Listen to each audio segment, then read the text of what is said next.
I put that in lay down. There's a very small section in there that I do that. A full 8 bars, I think. And it switches over to the other one.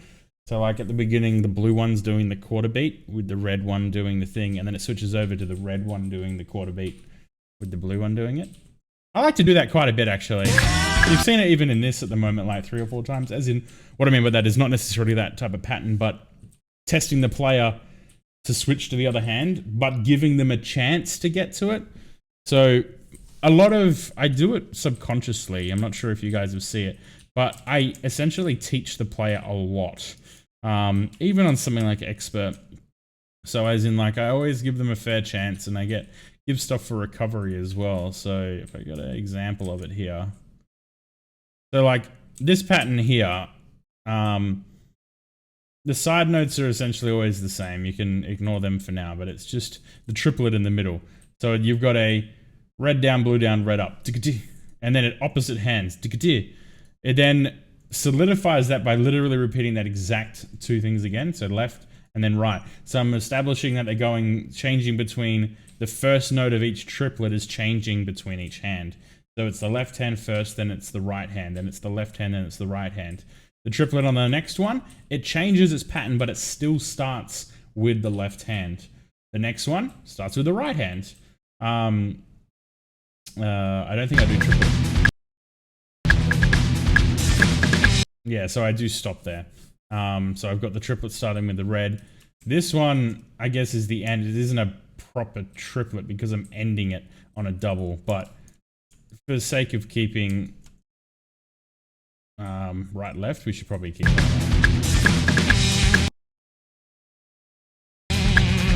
This is random patterns, nothing really to teach the player. It does keep it does give them singular notes on the full 1 bars. It does this for a full 8 bars to establish that, so that when they see a quicker note, which is this little red one here, I think. This one here, I use as a half step, this one right here after the 8th bar. Not as anything to trick the player. They see a quicker note, so they know it's going to be, well, the natural instinct of how we tap. Even a non-drummer should know it halves it. But what I'm doing there is I'm correcting the player's hands. Because at this point here, I start going opposite. I've got a somewhat up and a somewhat down.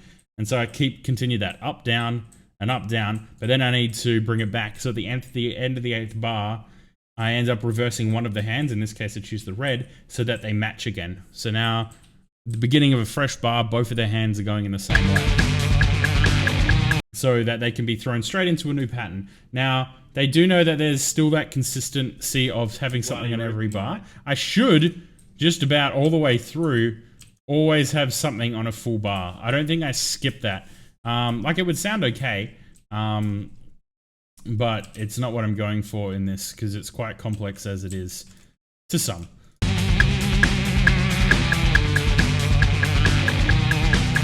This one here is just a pattern I always like. I only ever did it for the first time in Lay Down, I think. It could have been Michael Jackson, but no, yeah, it was Michael Jackson. This one here, this pattern, which goes like every 3rd note is 1 up to the side.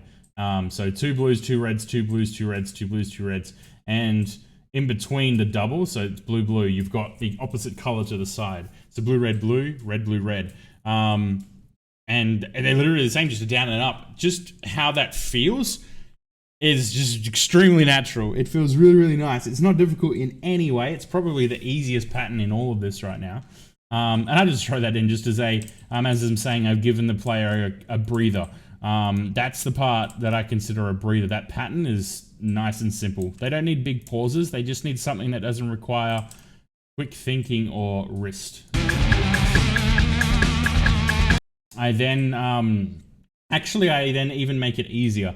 I then bring these side notes down to further that kind of like getting nice. I add a bit of variety into it by throwing, because this is essentially just an up, up, down, down, up, up, down, down with the 2 hands through the middle, but every 3rd note is just, rather than being up to the side here, it's just to the side of the track.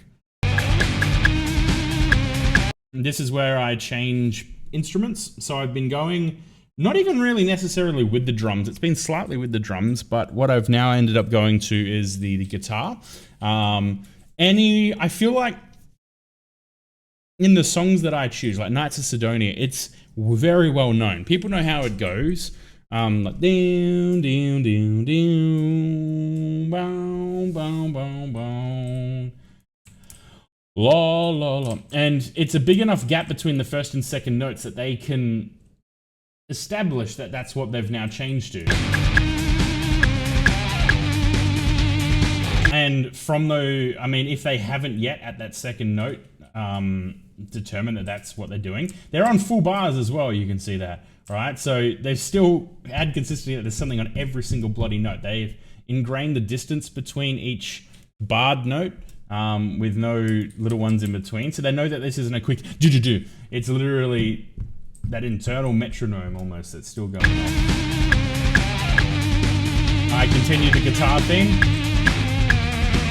Then I throw a little bit of a challenge. It's still in time, but rather than every single standard bar, I've also thrown something in the middle. Cheers for the follow. Sorry about that, Aussie mate. I've also thrown a half beat in the middle. Fairly simple when you've got, this is why I've got a 4-bar gap there. I don't need a 4-bar gap, but the fact I've given them a big break and a big amount of space, they have time to establish their hands. This is why I'm okay, or when I'm okay, to use a crossover of a color. So in this case, I'm using the blue over the red hand. They can see the pattern. I'll line them up with a wall, because if they're standing kind of here and it's approaching it, it can get a little confusing. So I will use a wall to align them centrally on it, so they're seeing down that kind of tunnel. They can see, they can work out. They got a full like 4-ish seconds, or 4 bars, which is, you know, 2.5 seconds or something like that, right? To establish that their red is in the middle and the blue's going over the top. Like, you can see the pattern. Then this is a part where you can call it complexity, right? In switching the hands over. They've already established the pattern. Now I want them to test if the skill is there. If, well, not the skill, but this is where you can determine if a player is musically challenged to an extent or musically inclined. This is the type of thing that I expect someone to be able to sight read who's decent at the game, but it's not unfair for those who aren't as good. They've already been established the pattern, and this one only goes for like 4 bars. I'm not unfair to them, and I give them 3 simple notes straight after. Because if they miss this from a full bar, I'm pretty sure it's something like 10 or 11 notes that you have to miss to fail. So 1, 2, 3, 4, 5, 6, 7, 8, 9. I've got 9 notes there, and they should technically get that one immediately. And at the worst, they're going to get one of these colors most likely. They'll probably end up affixing on the red and hitting a couple of them. There's pretty much no way they should be able to lose here. But they'll go, grr, I didn't get that part. And that's usually the part where people go, oh, it's fucking bullshit, what a fucking thing. But they don't know the thought that has gone into it. I've then given them a bit of their energy back, using the 6, 7 simple bits straight after. And then we return to the beginning, which is something I do in a lot of my songs. So any pattern that they have established at the beginning, I'll explore a lot of its different options, and then we'll return to what it initially was. So at the very beginning of this patterned area, this verse, we're starting with something where we do a triplet, then a single, then a triplet, then a single, then a triplet, then a single. We return to that, but we throw it in a bit more complex. Because before, I believe it was just a double note down and then the triplet, double note down. Now I'm making them put their hands in the air, and I'm giving them a couple of angled notes, just making it, you know, it doesn't last too long. Now, this is another bit, so I've slowed it down for them, given they don't need energy at this point, they should be fine. But it is leading down into, for people who know the song, they're probably expecting it to go like,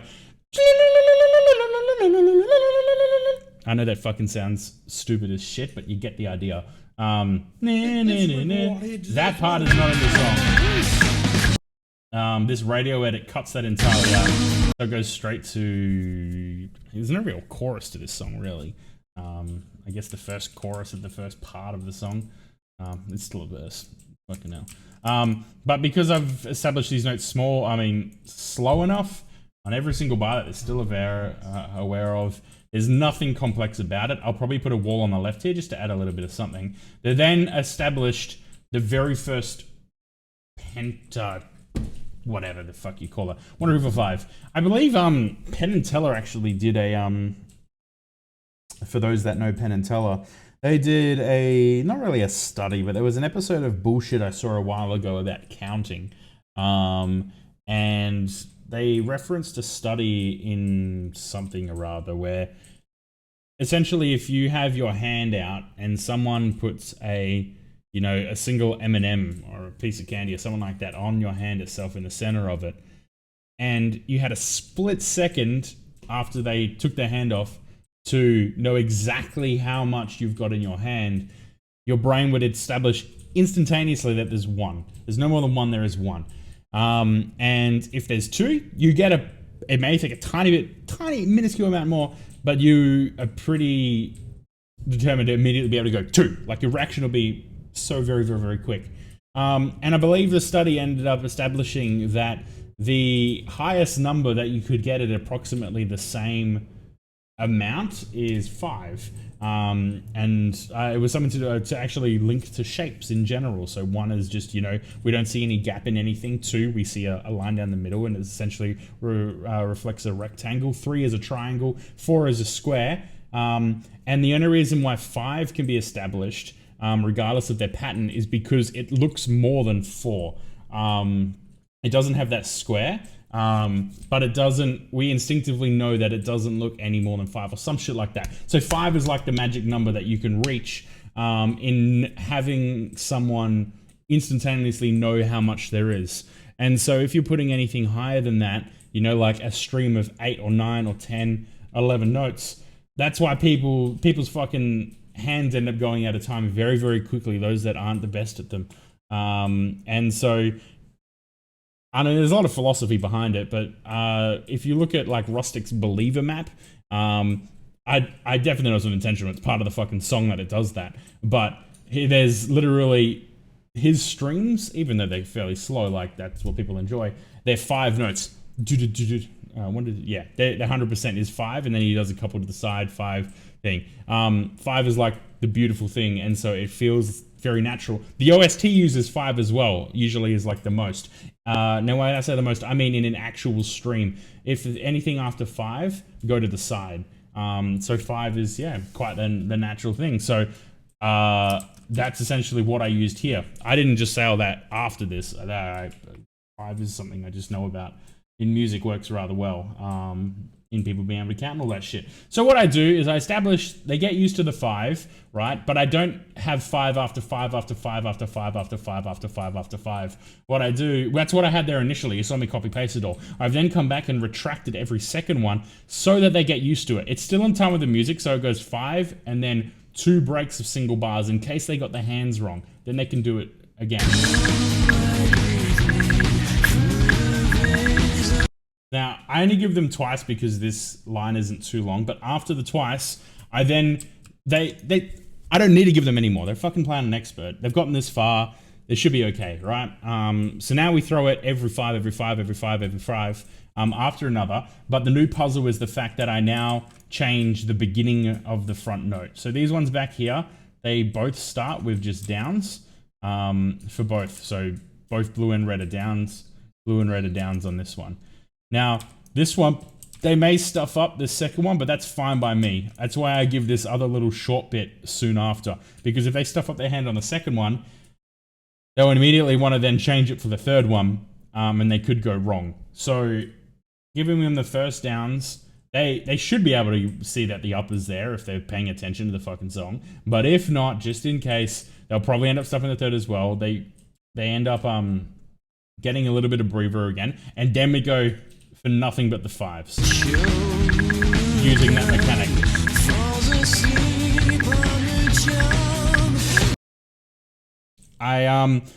The reason they're going between the left and right sections is actually because of the background pitch changes, which is what Benny was saying before. He's like, I like how you use the walls to be able to push the player up and down the different columns. I use that in all my songs. It's always just, it just feels right. If you're doing a somewhat repetitive pattern, it's a good way to break the monotony. So if you actually watch them in the center, then I go up, then I go to the bottom, then I go center, then up again. And you can kind of hear the background of the music.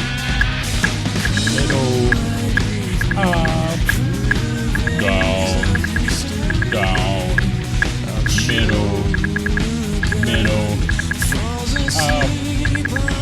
up. Yeah. And then we've had enough of that patterned area and we're going into something new. So yeah, I don't think I've ever explained anything like that on a stream before or even in a video, but I hope you enjoyed that. There's a lot more thought that I put into shit like this than a lot of people may think. And I believe others probably do similar things. So, regardless, so after you've got the 5 streams,